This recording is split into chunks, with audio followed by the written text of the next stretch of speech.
বিয়েটা মানেই তো তার কাছে একটা ব্যবসা। উনি পর্যন্ত তো এখন কাগজ কলমে আপনার 5 জন, এটা কাগজ কলমে, আর কাগজ কলম ছাড়া এটা আপনারা খুঁজে বের করেন, আমি তো জানবো না। তার মানে কি 50টা হবে? এটা আমি জানি না ভাই, আমার বাস করবে আল্লাহর রাস্তায়, এটা আমি জানি না। শুনেন, ইসলামে একটা নারী, এটা আপনারা বের করেন, এটা তো আয়নার মতো পরিষ্কার। বিয়েটা মানেই তো তার কাছে একটা ব্যবসা, এবং সে বাংলাদেশের মা বোনদের যেভাবে সম্মান লুটতেছে। আপনি দেখেন, যেই মেয়েটা বিয়ে দিবে, যে মেয়েটা 18 বছর বয়স, এই মেয়েটার যে বাংলাদেশের মেয়ের যে বাংলাদেশের ছেলের কাছেই বিয়ে হবে, এটাও কিন্তু আমি বিশ্বাস করি না। বাংলাদেশের মেয়েদেরকে ইন্ডিয়ার ছেলেরা বিয়ে করতেছে না, বাংলাদেশের মেয়েরা পাকিস্তানি ছেলেরা বিয়ে করতেছে না, বৈদেশিক ছেলেরা এখন বাংলাদেশের মেয়েদের উপর একটা নেগেটিভ ধারণা তৈরি হয়েছে তার এই বিষয়ের উপরে।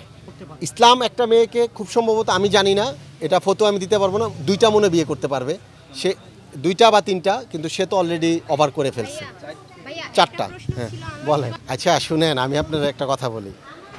আমার গলার ভিতরে ধরেন 3 মাস একটা কাটা বিষ ছিল, কাটাটা মনে করেন বের হইছে, এখন ইচ্ছা করে গলার ভিতরে আমি কাটাটা আবার ঢুকাবো? আমার বাঁচতে হবে না? উনি আমার কাছে আসার তো কোনো প্রশ্নই আসে না। উনি তো অলরেডি বিয়ে করছে, ওই ছেলে বলছে বাসায় ছিল, সংসার করতেছে, এটা তো কোনোভাবেই সম্ভব না। আর ওনার কাছ থেকে বাঁচার জন্য তো আমি রোজা রেখেছি, নফল ইবাদত করেছি। আমার মা, এই যে আমি যখন 17 দিন জেলে ছিলাম, আমার মা 17 দিন রোজা রাখছে, এবং আমার মা রোজা রেখে রেখে জেলখানায় গিয়ে আমাকে, মা তোমার মুখটা এত শুকনা কেন? আমার মা বলছে আমি রোজা রেখে আসছি। আমি, কেন রোজা রাখছো?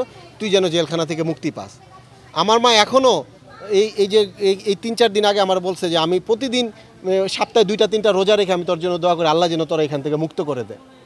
তা আমার মায়ের দোয়া, মানুষের দোয়া, আলেম ওলামাদের দোয়া, সবার দোয়ায় আল্লাহ আমাকে বাঁচাইছে। আমি আপনাকে একটা কথা বলি, এই মহিলাটা যে জেলায় থাকবে, আমি রাসেল মিয়া ওই জেলায় থাকবো না, এই কথাটা আপনাদেরকে বলেছি, এবং স্টিল নাও আমি সেই জেলায় থাকি না।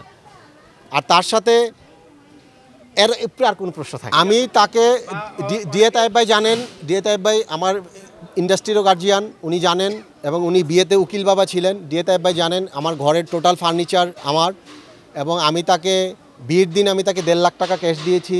এরপরে তার বাবার অসুস্থ, তার সন্তান এবং তার এই যে মেয়ে, এদের ভিতরে আমি প্রায় আমার 7 লাখ টাকার মতো তাকে আমি ক্যাশ দিয়েছি। আমার ঘরের ফার্নিচার, আমার মায়ের স্বর্ণ টর্ণ যা আছে সবই তার কাছে আছে। এখন এগুলোও যদি আমাকে না দেয়, আমার আল্লাহর রস্তে আমার তার উপরে কোনো দাবি নেই। এবং আমি চাই, এখনও চাই ভাই, সে ভালো থাকুক, সে তো মানুষ, সে সুখে শান্তিতে সংসার করুক, ছেড়ে দেন। শুনেন, আমি আজকে দুপুরে, আমি যখন মানে চ্যানেলাইতে আমি যখন খাবার খাই দুপুরে, আপনার চ্যানেলাইতে না, ওই যে এটিএন বাংলা, আমি যখন আজকে দুপুরের খাবার খাই, গরুর মাংস, মুরগির মাংস থেকে অনেক তরকারি ছিল, আমি কোনো কিছুই টাচ করি নাই, আমি শুধু সবজিটা খেয়েছি। আপনারা জানেন, আমার ফিগারটার দিকে তাকাইলে আপনারা বুঝবেন আল্লাহর রহমতে আমি কিন্তু আমার নিজেকে খাবারের দিক দিয়ে কন্ট্রোল করেছি। আর সেই জায়গায় তার এই কথাগুলো, সে মানুষের কাছে ভালো থাকার জন্য যা করা দরকার আমাকে তা করছে।